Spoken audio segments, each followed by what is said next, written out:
Most people have never heard of DJI Innovations, but if you showed them the Hong Kong startup's best-selling product, everyone would recognize it immediately. DJI has created our favorite drone, the Phantom, a unit so ubiquitous it has become the face of the technology across popular culture. For better or worse, it's the Kleenex of drones. What made the DJI Phantom so popular was its combination of power, price, and simplicity. They have also offered a much more expensive unit for Hollywood professionals, but it wasn't safe or affordable for the average consumer. Today, the company is trying to bridge the gap between those two with its newest unit, the Inspire One. Our product design team said that they looked at some sci-fi movies and started designing it. One of our product engineers said that it looks like a dragon skull. I don't know what that's about. We see this as bridging both the community that wants really easy to use systems without thinking too much about the mechanics of flight with the crowd that wants really professional video, easily captured from the sky. The first thing you notice about the Inspire is the way it transforms on takeoff. This borrows spreading wing technology DJI developed for its S-Class units. The legs lift overhead after takeoff, allowing the Inspire to shoot 360 degrees of video. So you got a 4K camera, and it also streams full HD video, 1.7 kilometers distance in near real time, down to your iPad. It also has an HDMI video out on the controller, so you can automatically see this on a large screen or connect it to your Atomos recorder. Right now, it's a modular payload that's formatted specifically for this camera, but we'll have a lot more exciting things to say about that later down the road. It's got redesigned motors and electronic speed controllers. It's to the point where if you throttle forward and then let go, it's almost like you throw on brakes on a car. It's quite impressive. Another big addition to the Inspire is a camera on the bottom that can recognize what's below it and lock on to its current location. When you're flying outside and you're not sure if you have a GPS connection, fly close to the ground and you'll be steady. The Inspire can offer a dual operator mode with one pilot and one cameraman.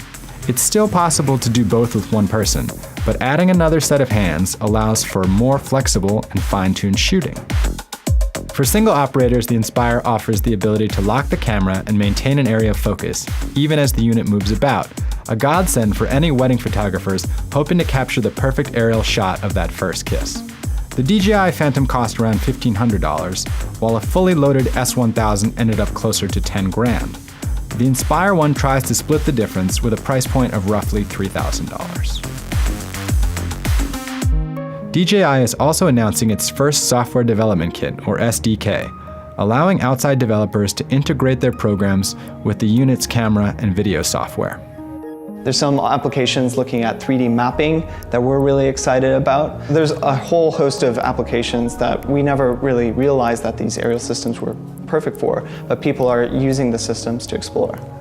The Inspire One marks another big step forward in the amount of power and photographic capability available to the average consumer, at a price point that won't break the bank. That, in turn, is a reminder of how little safety and privacy regulation currently exists in the US. With $3,000, anyone, no matter how old or inexperienced, can purchase this unit and start flying it the same day. When people start thinking about this technology, they recognize not only the form factor of the Phantom, which is pretty iconic at this point, but also how easy and accessible it is to use so that even Cartman can fly it. Dude, no way! This thing is so epic! There definitely is that question of how do you integrate this technology into the airspace safely and that everybody's following the rules. An Eyewitness News investigators exclusive that's getting a lot of attention tonight. How was a man able to fly a drone over the busy streets of Manhattan? From our perspective, we're looking forward to a lot clearer rules in the US and several other markets like Japan, Australia, Germany. There is already that framework in place and we're seeing a lot of success.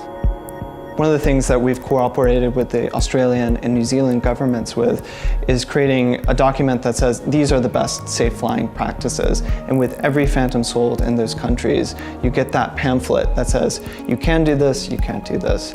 We think that sets a really clear tone for what's acceptable in terms of best safe flying practices. And if you don't follow those practices, here are the consequences. The other thing to consider is that with any new imaging technology, there's always this question of privacy and appropriate use. So on the one hand, you have governments implementing privacy rules that help protect people's privacy.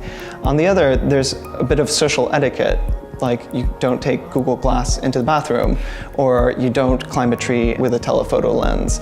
So those are kinds of things that I think people will start to understand a little bit more as the technology becomes more commonplace.